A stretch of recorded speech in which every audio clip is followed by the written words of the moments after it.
Je vous propose donc qu'on commence les modifications des structures.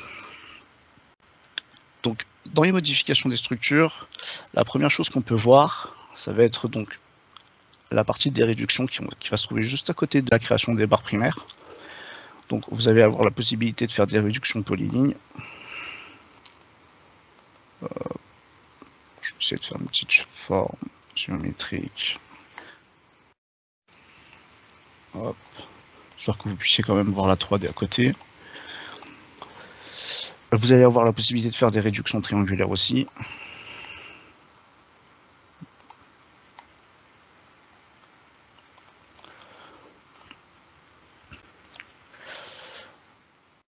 Vous allez avoir la possibilité de faire des coupes sur site.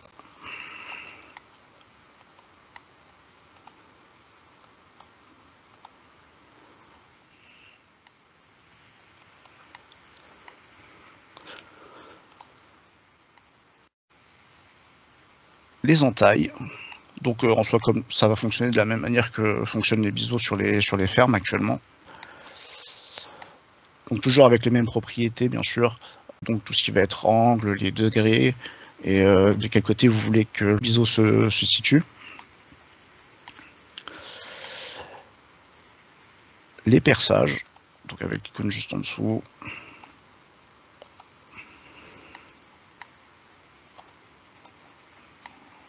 Hop.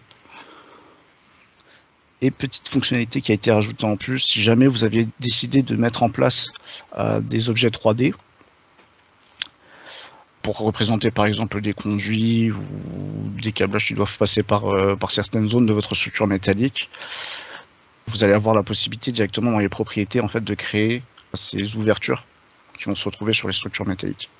Donc en cochant résoudre les interférences ici, il vous faudra bien sélectionner les deux objets en même temps, ou alors l'un après l'autre, mais du moment que dans les deux objets vous ayez bien la propriété résoudre les interférences qui sera cochée. Donc à partir de ce moment-là, vous voyez bien que ma structure métallique a été erronée au niveau de l'objet 3D. Je continue. Donc, à côté de l'objet primaire en acier, vous allez avoir donc la possibilité de créer donc des rehausses connectés bien sûr, qui vont se trouver de part et d'autre de votre structure. Vous avez bien sûr des propriétés liées à ces rehausses vis-à-vis de l'alignement. Donc je vais essayer de me mettre un peu plus sur la vue 3D pour que vous puissiez voir ça proprement. Donc gauche-droite. L'alignement, alors je vais essayer de me redécaler. J'espère que vous arriverez à voir les choses comme ça. Donc arrière, avant, centre. Vous allez avoir aussi la possibilité de préciser un décalage. Donc, bon, pour l'exemple, je vais exagérer et choisir un décalage de 200 pour que vous voyez la différence. Toujours les propriétés vis-à-vis des matériaux, le calque de bois et les coupes d'extrémité. Vous allez avoir aussi la possibilité de rajouter des doublages. Donc les doublages vont se retrouver en fait à l'intérieur de la poutre métallique. Si je viens sur le 3D, les doublages vont bien se retrouver à l'intérieur de la poutre métallique. Donc toujours dans la même optique, vous allez avoir les mêmes propriétés au niveau des barres que par rapport aux rehausses. Donc toujours le type de barre, les dimensions, l'alignement du coup, les matériaux utilisés pour le doublage et les propriétés liées au dessin 3D. Ce qui peut être intéressant, donc c'est l'option qu'on a décidé de rajouter au niveau des propriétés lors du dessin de ces fameux doublages. Donc ça va être gérer les collisions, qui vous permettra en fait tout simplement, si jamais vous décidez de dessiner deux doublages l'un sur l'autre, de pouvoir superposer automatiquement, enfin Pamir s'occupera de superposer automatiquement vos doublages l'un sur l'autre, de sorte à tout simplement gérer les collisions comme le propose l'outil. Ensuite, je vous propose donc qu'on attaque la partie dégoussée, donc c'est des platines, des petites plaques métalliques qui vont donc se représenter telles quelles. Donc je vais essayer d'en dessiner une à part. Donc voilà à quoi cela ressemble. Vous avez donc la possibilité de les mettre dans les deux sens, donc dans le sens du plan et dans le sens de leur plan. Je vais essayer de dessiner.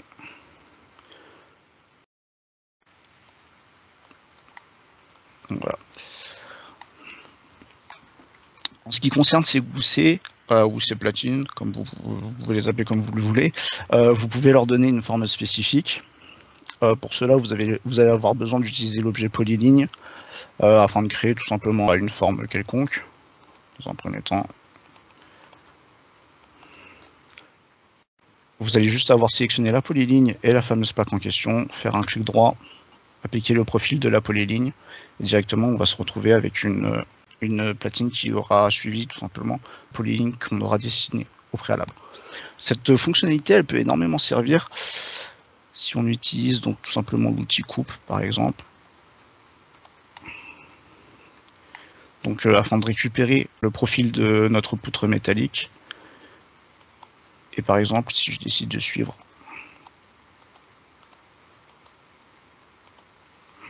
je vais essayer de faire ça rapidement. Hop. Donc si je décide d'en dessiner une, comme ça me permet de garder celle-là. Pareil, je sélectionne les deux, clic droit, appliquer la polyligne, de sorte à avoir en fait tout simplement un objet qui puisse totalement, on va dire, épouser la forme de la poutre métallique.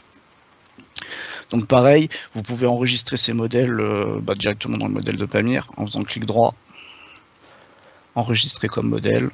Donc une petite fenêtre va apparaître et vous pouvez lui donner par exemple forme, enfin un nom comme forme spécifique numéro 1. Et on va pareil, vous allez pouvoir faire la même chose pour la deuxième. Spécifique numéro 2.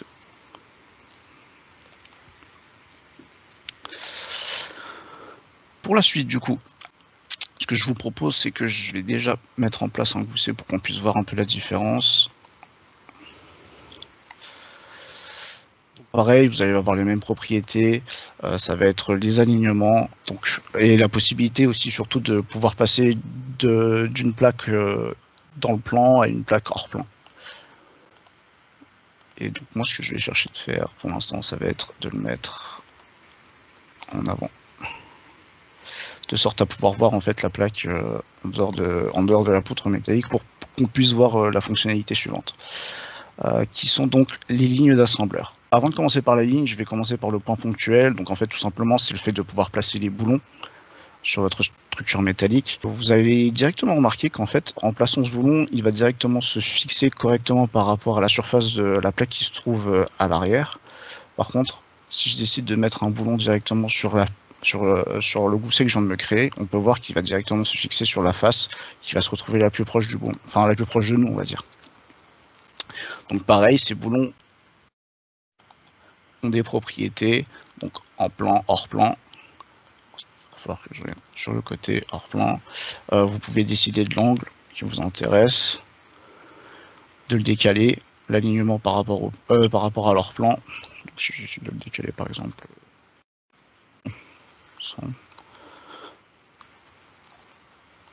on peut voir qu'elle est repassée devant. Et donc ça va être les propriétés principales pour ces boulons. Je reviens juste un cran avant, donc j'ai parlé de l'assembleur ponctuel, on a aussi la ligne d'assembleur qui vous permet en fait de fixer, on va dire de fixer une ligne de boulons successive. Et pareil, elle respectera donc la même règle que je vous ai expliqué juste avant, donc les boulons vont directement se fixer à la face la plus proche de nous en fait.